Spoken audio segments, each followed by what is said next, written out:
Money. Money.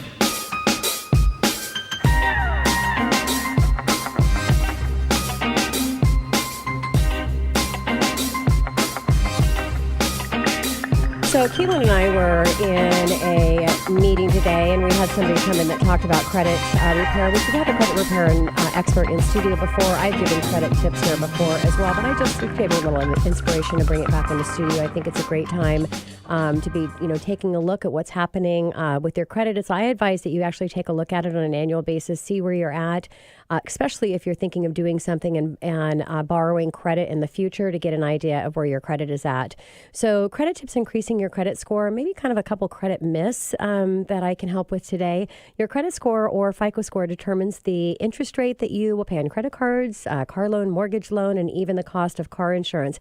And actually, a lot of employers now are looking at your FICO score to determine whether or not you're credit worthy, which might be an indicator of what type of employee that you'll be. So credit scores will vary from 300 to the high 850. And the FICO score is the middle of the three credit bureaus. There's Equifax, TransUnion, and Experian. And a 740 credit score in mortgage is the excellent. That's the highest credit bracket to get the best interest rates. And 660 or lower is considered having some challenges, and you might want to work on that.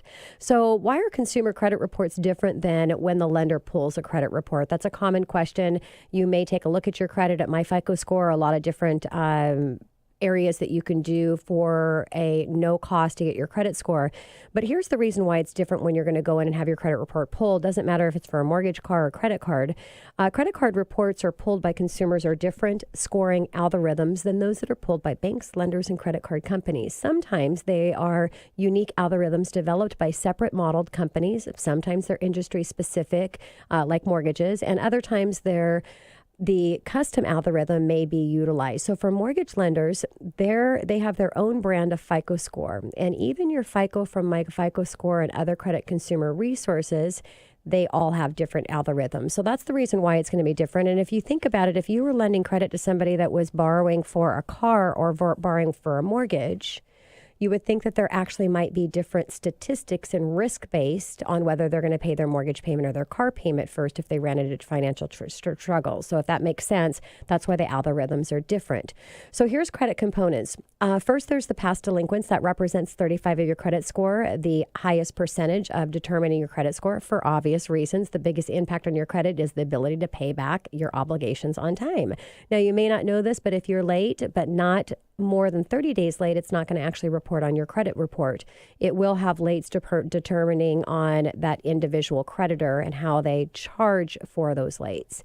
The next bracket is your debt to credit utilization ratio. That represents 30% of your credit score. Credit card balances should be at 50% of the available credit limit. Ideally is 30%, because once you go over 30%, there's an effect on your credit score. When you go over 50%, it's actually devastating to your credit score.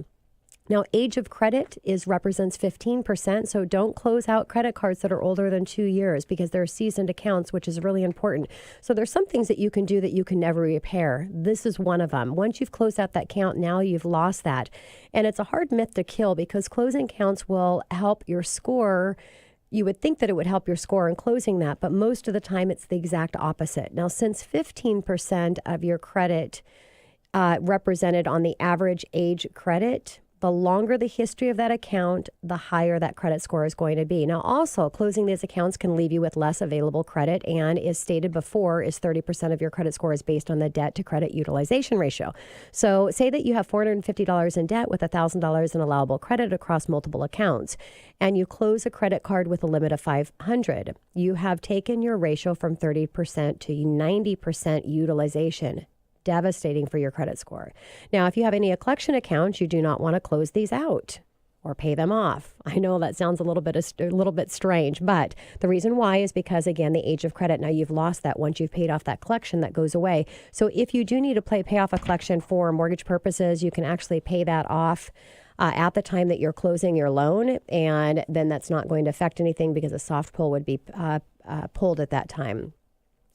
So trade lines, if you're short trade lines, the best way to fix this issue is to call a family member and ask them to add you as an authorized user. Now, obviously, if you're being added as an authorized user to someone else's account, you want to make sure that it's in good credit standards.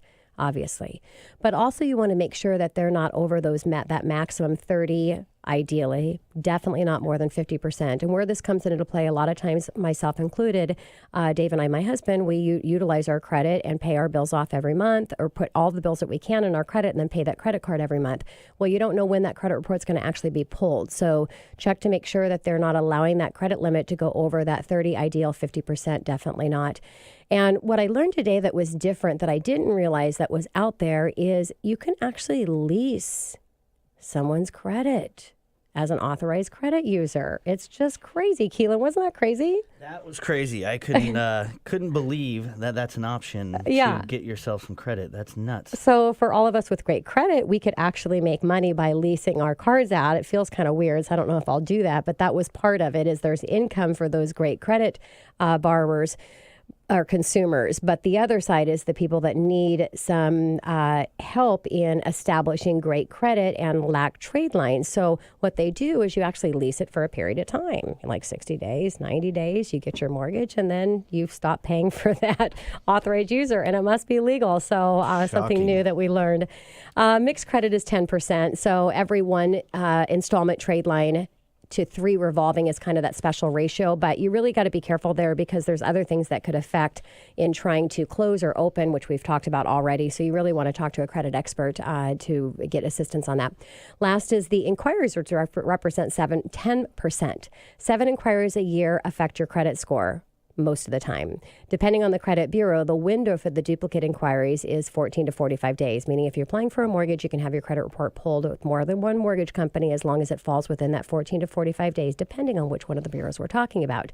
Now, you can bump hard inquiries off your credit report. A hard inquiry is generated when creditors pull your credit report after you apply for a loan, like we would if you were applying for a mortgage with Keelan and I. Your score falls because it shows you're interested in taking out more debt. Other inquiries are considered soft pulling on your credit report. Employers pull soft credit pulls.